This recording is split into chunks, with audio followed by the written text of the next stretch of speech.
Hello! In Adobe InDesign, everything lives inside frames.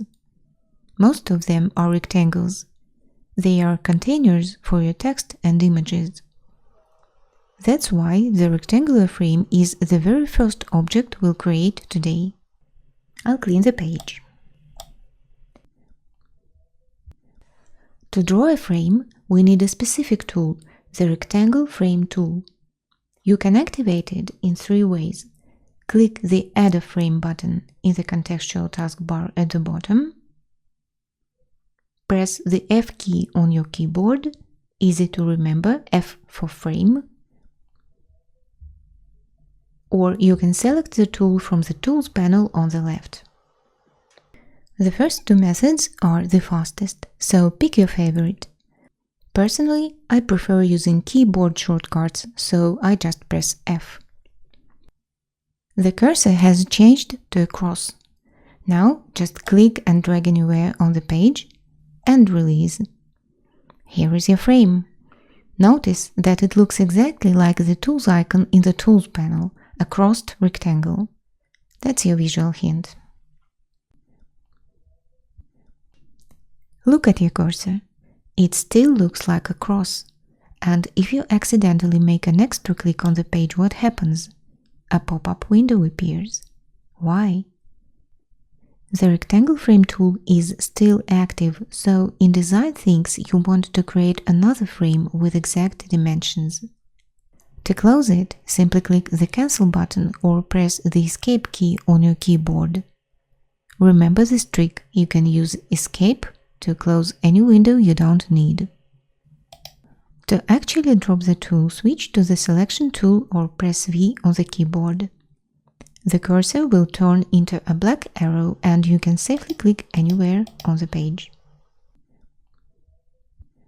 I've deleted what we made. Let's observe how the interface updates for the frame. In the contextual taskbar, there is an Add a Frame button. Look on the right side.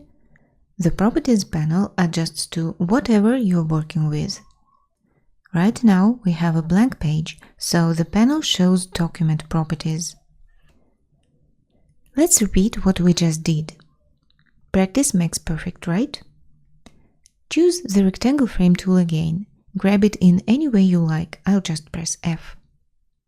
Click and drag. Look, the contextual taskbar has changed. It now suggests typing text to generate an eye image or adding your own picture. We'll skip that step. And in the Properties panel, you can see the frame properties. InDesign mixes adaptive menus with fixed ones. The Tools panel on the left is fixed. It will never disappear or change.